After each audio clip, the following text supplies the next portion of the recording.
Good day to you, sir. This is Omaha calling. Last time we spoke, Emmanuel, you said something great that was instantly quotable. You said, one and done at the Mohegan Sun. Are you still feeling that way right now after this long delay? Absolutely. I stand by my words, and I'm going to stand by my performance. So you're going to tune in on Thursday night on CBS, and you're going to see Daniel Weitzer will be done and one inside the Mohegan Sun. We heard from Daniel earlier on the call, and he said that he felt he had evolved, you had evolved, but he had evolved more as a fighter. What would you say to that? I disagree. I still see going back to the selection show prior, and I'm glad that he won, and that's who I wanted.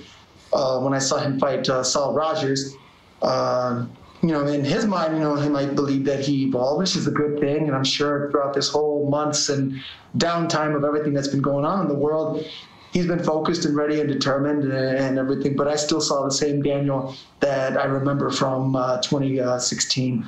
And I saw that in his second title fight as well, too, with Patricio. So I knew I was ready for either one of those guys back at that moment as well, too. And would have wanted either one of them. And now, I chose, and I'm on the toughest side of the bracket here. I'm on the same side of the bracket as two guys who have a win over me. So I picked the toughest fight, and I'm looking to write the best story. All right, one more thing for me, Emmanuel, and I'll let you go. With this performance, you're looking to go 5 rounds, possibly if it goes the distance because it's the featherweight tournament. Have you been able to train for 5 rounds with the pandemic and everything that's been going on? Absolutely, and I'm ready to the death, but I'm ready. We won't need them, so I know that, and the judges won't be needed. But everyone knows that I'm a cardio freak. I was born for this. I was made for this, and I can go to the death and till I got no more lungs. So, but I'm ready, and I'm hungry, and determined, and focused. So it's time. All right, sir. Good luck on Thursday. Looking forward to the fight. Thank you. Thank you very much. All right, we'll go to Matthew Putterman. Hey, what's up, Emmanuel? How you doing today? What's up, Matthew Putterman? How are you? I'm doing well, thank you. Hey, I just want to ask you, you're one of the few combat sport athletes that isn't afraid to show their faith that they have in God. I see a lot on your Instagram as well, too. You're posting a lot. What has God done for you in your life, and why would you like to portray yourself with that, too? Wouldn't say necessarily that it's just portraying myself as that. It's all who I am and all who I choose to be. Is all because the glory to God that I'm here for this moment and this time, and I'm just very fortunate and very blessed. And I'll be honest, I don't deserve it, but I'm grateful for everything that God has done for me and put me in this position on this platform to write my story for His glory and be able to share that with the world as well, too. So I know how much I've been blessed with this, and I'm in the position to help bless others as well, too. And I have that through martial arts, and for that, I'm very grateful. Definitely. My last question is for you. What have these months that you've had off, what have you evolved the most in your game? Like, is there any aspect you've evolved the most, or just all around? My spirit and my psyche. More than anything, I know obviously growing up as a man and mature, coming into really what I thought back then was the best me, but now in my prime, and now just having turned 30 years old, now I know I'm at that full capacity, and close to the full capacity at least, of hitting that peak of being able to use my mind as well as my body. And obviously I've needed the losses, I've needed the injuries, I've needed the wins and bad weight cuts and all those types of experiences to put me into this position to go out and shine my brightest. Dan Yanofsky. Hey, Emmanuel, how are you doing tonight? Great, my friend. How are you? Not bad. I noticed that both of you haven't really fought in more than a year, and especially with this pandemic going on. Do you think that the time off, especially now that you're giving to work on yourself, do you think it benefits you in any way just because of how you've been training? Yeah, absolutely. Throughout this whole time, it was rough. It was rough, but I never lost hope. So I never lost hope. Very grateful for the opportunity to be able to make this happen. Of course, a lot of people wish they could be there in attendance and see it. I wish that as well too. But more than anything, I'm just grateful that we're back and able to make this happen for not obviously just myself, but all the other fighters as well too, knowing that they want to go out and shine and be able to provide for themselves, because that's what we're able to do this for too. So I, throughout this whole quarantine and downtime, lockdown, everything, was able to grow in my game, in my mind, in my spirit, and I'm ready to go out and show that on Thursday. Thank you. Good luck. Thank you. Donna? Hey, Emmanuel, how's it going? Great, my friend. How are you? Not too bad. Now, this fight was going to happen. It was the very first thing to be cancelled during this pandemic. The weigh-ins were done. You were there. It was on. It was off. There was going to be fans. There was going to be no fans. You have had, and because of the way this tournament works, you have had your sights on Daniel Weichel for, like the last guy said, you've been out over a year. You've had your sights set on Daniel Weichel almost the entire time. How do you feel towards this man now?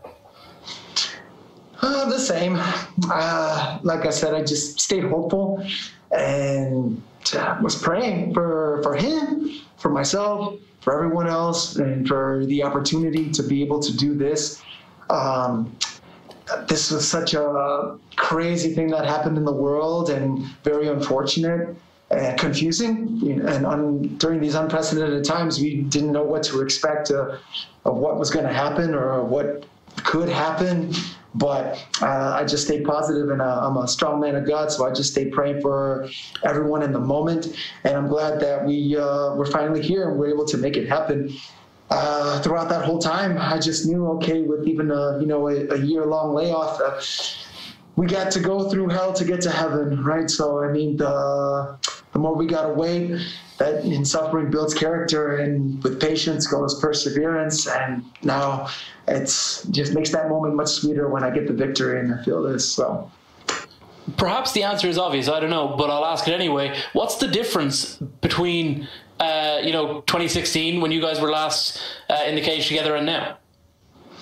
I have to say all the training that went into that, my nutrition, so not even just of how I make the weight and weight cutting, and my nutrition, that was a big thing. A lot of other people ask me too, what's so different about my game, and that's my significant other, Stacy Blythe, and through our Parallel Greatness company that we have built up, being able to help my other teammates as well too, make championship weight no problem, and be able to perform at our best. So for me, it was not, I would say, lack of skill, more so being able to put that into my game was like a supplement to my game to help enhance and fuel my body to perform at its best potential. And I believe I've showed that a lot in my most recent fights. And the growth and experiences, and I'm thankful for the victories, but also even in the losses as well too. That's what's helped me grow as a fighter and as a man. So I've used that going into my training and each and every single one of those fights as well too. And now I'm excited to go out there and show that again on Thursday night. All right, we'll take one from Rick. Hola, señor Sanchez. ¿Cómo está? Todo bien, hermano. ¿Cómo estás? Muy bien. ¿Está bien hablarte dos preguntas en español? Sí, dame, está bien. Échala. Una pregunta. Allá en México la gente está llamando a ti la campeona de la gente. Están mirando a ti. Tú eres la final, los 4 peleadores. ¿Qué es esto ahorita en tu mente? Tú eres están llamando a ti la campeona de la gente.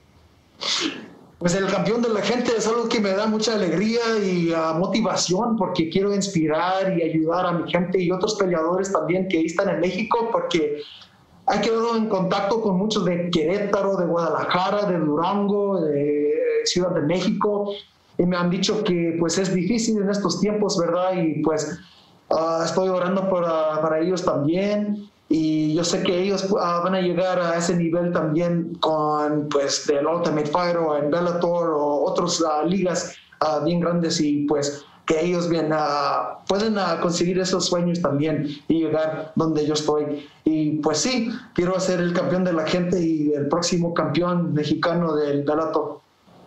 Esa es la última pregunta. Ahorita están haciendo ¿qué vas a hacer if tú ganaste esta pelea? ¿Qué vas a hacer con los $1 millón? Pues ayudar a mi gente, a toda la gente mexicana y otra pues gente sobre el mundo, porque yo lo veo como una bendición de Dios y como Él me ha bendecido pues, bastante y yo siento que yo no lo merezco, entonces quiero ayudar a toda la gente también en las artes marciales, en mi fe, en las escuelas y en todo eso. Entonces yo me voy a quedar humilde y pues es algo que es bien grande y pues sí, es mucha motivación, pero obvio, ayudarme a mi familia, pero también a mi gente. Do you mind answering that in English as well? So I was asked that what would I do with $1 million, and of course everyone asked me to go all out, but God has blessed me with this moment and this opportunity to be on this platform, and I feel so undeserving of it, but knowing that I've been able to receive all this, then it is better to give than to receive. So I know I would be able to go and help people in mixed martial arts, people who, in children's hospitals, people who are losing their faith, people who are dealing with ailments. So that's what I plan to do with this, obviously the grand prize money of the $1 million, and obviously do great things for my family and other people who have helped me as well too, and be an intelligent businessman. Great. Simon? Hey, Emmanuel, I have this one for you here. You're fighting with your opponent again, but you got to talk to me. What does the word the Matador mean to you? Like, why would you pick that nickname? So I got that nickname from my coach, Duke Rufus. That flies back all the way to 2014 before I made my Bellator debut. And I was starting on the rise with him, fighting locally in Milwaukee, Wisconsin. And I didn't have a nickname then. I just was sticking to my strong name of Emmanuel Sanchez. And it came from the earliest boxers in my day that he really wanted me to emulate and fight like Jorge Linares, Oscar De La Hoya, Canelo Alvarez. And now you see that in Ryan Garcia and some of the slickest, smoothest boxers, and likewise in Muay Thai as well too. And as they say, the bull is stronger, but the matador is smarter. So even the greatest, Muhammad Ali, went out and said that.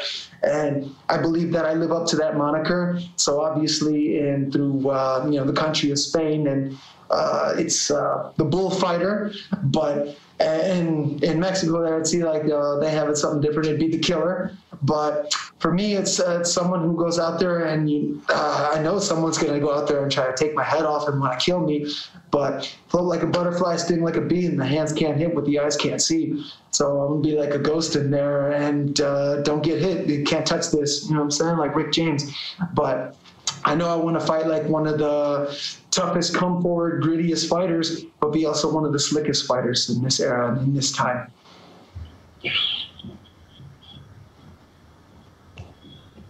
All right, well, that's all I have for you today. Sorry about that. Awesome, thank you, We'll move on to Jay Anderson. Hey, thanks very much. And Emmanuel, just a quick one. You mentioned being on the toughest side of the bracket, and it's hard to argue with the champion there. And of course, you do have history with him. Are you kind of pulling for him to defend the title Thursday so you can avenge that loss? And how do you see that fight going? You already know that's the story I'm trying to write. So you're taking the words and thoughts right out of my head and my mouth.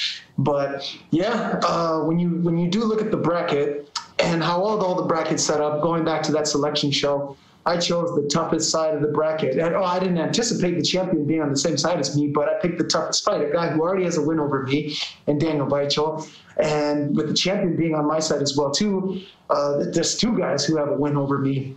So absolutely, I'm pulling for the champion, and I would want him to win because I want that victory back as well too. Looking back on all this, obviously it wasn't meant for me to beat Daniel Weichel in Kansas back in 2016. It wasn't meant for me to defeat Patricio Pitbull in Israel in 2018. But now here we are, and there's a lot more on the line too with the stakes and the platform that we're on. So this is something that I'm really looking to write, a great legendary story, and the man who went and avenged his losses and went out to win this featherweight Grand Prix. All right, best of luck on Thursday. Thank you very much. All right, we'll take one or two more here. Santiago. Hi, Emmanuel. Greetings from Amsterdam. Is the group going to be in your corner for this fight?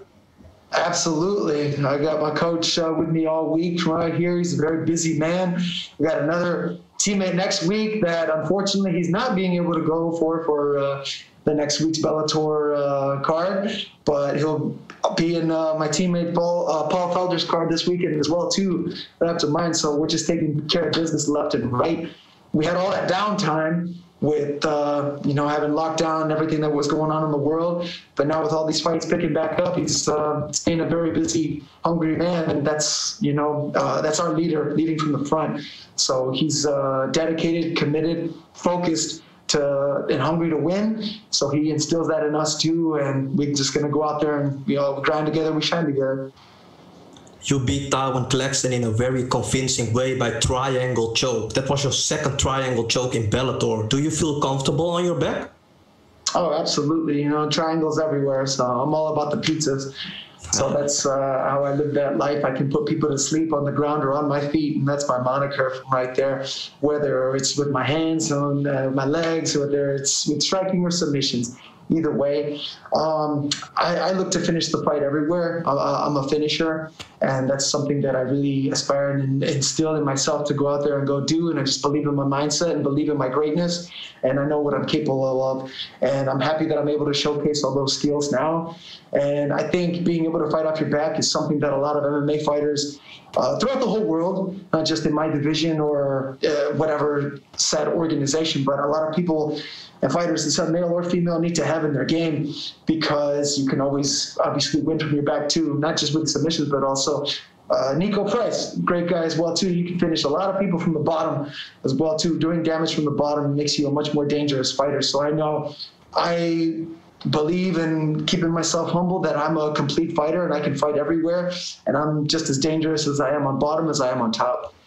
All right, thank you very much, Emmanuel. Appreciate your time. We'll be joined shortly by Logan Sorley.